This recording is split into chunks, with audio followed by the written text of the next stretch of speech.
Welcome to my channel. Today, we're exploring Stellar Defiance, a sci-fi journey where humanity stands strong and defies the odds across the galaxy. Dive into epic starship battles, powerful tech, and the resilience that makes us unstoppable in a universe full of challenges. If you're ready for a thrill-packed adventure in deep space, hit subscribe, and let's get started. As the Vanguard's forces began to stabilize and regroup after the Battle of Vega Prime, their victories, albeit hard-won, began to stir hope among the human colonies. The remnants of Earth's scattered survivors, once a fractured, disorganized people struggling for mere survival, were beginning to unify under a common cause. The creation of the Stellar Vanguard was not simply a military necessity. It became a symbol of humanity's resurgence, a testament to their resilience in the face of annihilation. The human spirit, battered but unbroken, began to shine brightly once more. Admiral Valeria Stone, though constantly weighed down by the burden of leadership, could sense the shift. Her commanders, once skeptical and fragmented, were now working together in ways that were almost impossible to imagine. When they first met under the pressure of the Corith invasion, she had led them through the darkest days, through defeat and despair. But she could feel that the Vanguard was on the verge of something greater. They were no longer fighting solely for survival. They were fighting for a future where humanity could stand shoulder to shoulder with the great powers of the galaxy, not as subjugated servants, but as equals. The early days of humanity's war against the Corith had been fraught with tension and uncertainty. The Vanguard's fleet had begun with a few scattered starships, survival ships, transports, and aging war vessels retrofitted for combat. But now, after years of relentless effort, the Vanguard had grown into something far more formidable. The fleet had expanded, and their technology had improved. They now had access to advanced quantum shielding, a technology based on the data harvested from the Eon Matrix. The Matrix, which had once been little more than an artifact of forgotten knowledge, was now humanity's greatest weapon. It had provided them not just with an understanding of Corith technology, but the key to manipulating the very fabric of energy itself. The Eon Matrix, a mysterious alien device, recovered from the ruins of a Corith stronghold, had become the Vanguard's focal point for technological advancement. It was said to be a relic of an ancient, godlike civilization, one whose existence predated even the Corith. When Dr. Aliana Quill, the brilliant scientist who had first unlocked the Matrix's secrets, deciphered the core algorithms embedded within it, humanity's war effort was transformed. The quantum shields developed by the Vanguard were impervious to the Corith's most devastating energy weapons. Their ships could now withstand hits that would have obliterated any conventional vessel, giving the Vanguard a significant tactical advantage. But it wasn't just the shields. The Eon Matrix had also unlocked the secrets of gravity-based weapons and hyper-accelerated drives, allowing the Vanguard fleet to move faster than anything the Corith had anticipated. The Matrix had proven that the true power of the universe was not just in brute force, but in understanding the delicate balance of matter and energy. This knowledge became the foundation of the Vanguard's growing military superiority. Yet, with this newfound power came the weight of responsibility. The question that loomed over humanity's every victory was, could they maintain their unity? The colonies of humanity had long been divided, each with its own culture, political system, and history. The survivors of Earth, who had witnessed the fall of their homeworld, were driven by a singular goal: vengeance. But other human factions were more pragmatic. They were focused on survival and rebuilding, not necessarily on conquering new worlds or seeking revenge.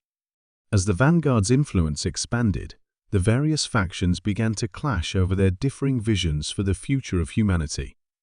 Admiral Stone, who had once been a unifying force, now found herself caught in the crossfire of these ideological battles.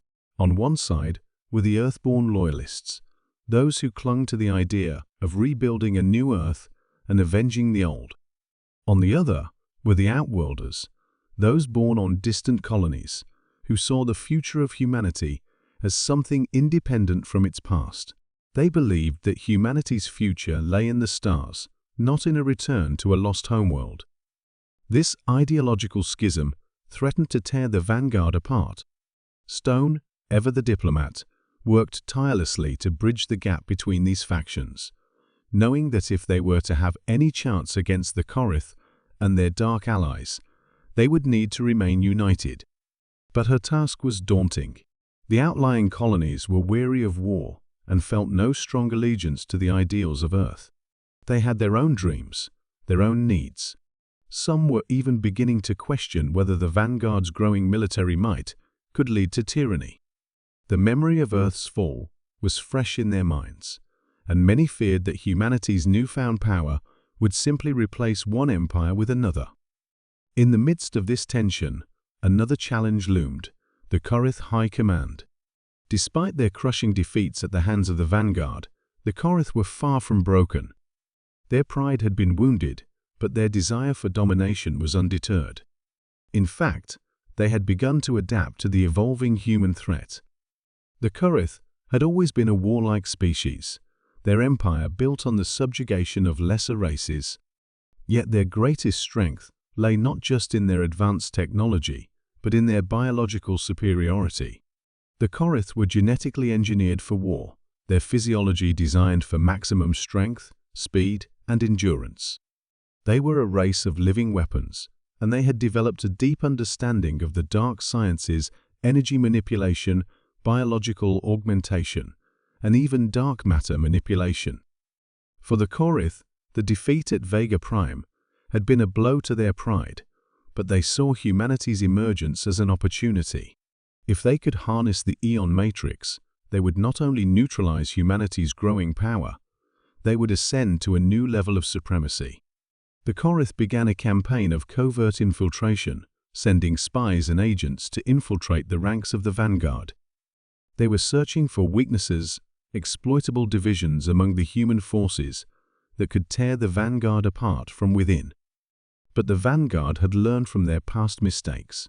They had become more than just a military force, they were a people's movement, bound not just by technology, but by a shared conviction. Humanity's greatest strength was not in its weapons or its fleets, but in its unity, a unity forged through shared loss, struggle, and the desire to never again be subjugated. The Stellar Vanguard was not just a military alliance, it was the spark that could light the galaxy on fire, the flame that could ignite rebellion in the hearts of those who had long been oppressed. As the vanguard prepared for the next phase of their campaign, they faced the daunting question of whether they could truly maintain this unity, or whether the deep divisions within the human colonies would prove to be their undoing. Would they become the very thing they sought to destroy, a dominating empire with no respect for the diversity of the galaxy's cultures? Or would they find a way to forge a new path, one that valued freedom, equality, and mutual respect? The next decisive battle would take place at Aethera, a key star system located on the edge of Conquerors territory. It was a world rich in resources, a strategic chokehold that the Conquerors had long controlled. But for the vanguard, it represented a critical turning point. Aethera was not just a battle for a star system, it was the symbolic gateway to humanity's future. If the vanguard could capture it, they would open up a new frontier for human expansion and deny the Conquerors a vital resource. The battle for Aethera would determine not just the balance of power, but the very course of humanity's future. The Conquerors, however, had other plans. They had learned from their mistakes. Their dark matter weapons, designed to distort gravity and energy, would be deployed in the coming battle, creating a war zone unlike any the vanguard had faced before. The human fleet would be up against not just overwhelming numbers, but the full might of Conquerors' technological supremacy. Their only hope lay in the Eon Matrix and its promise of weaponry capable of shifting the balance of power. But even then, the vanguard faced their greatest challenge yet: the potential loss of their unity, the possibility that the tensions among the various factions would lead to their downfall before they could even take the first shot. In the lead-up to the battle, Admiral Stone and her commanders gathered on the stellar Vanguard flagship, the Resolute. The mood was tense. The stakes were high, and no one knew what the outcome would be. But there was something in the air, something unspoken that filled the hearts of all who gathered there. Humanity's greatest strength was not their technology. It was not their ships or their weapons. It was their will, their ability to endure, to fight, to rise from the ashes and defy the odds. In the shadow of the Titans, humanity had found its strength. And now they would test that strength in the fire of battle.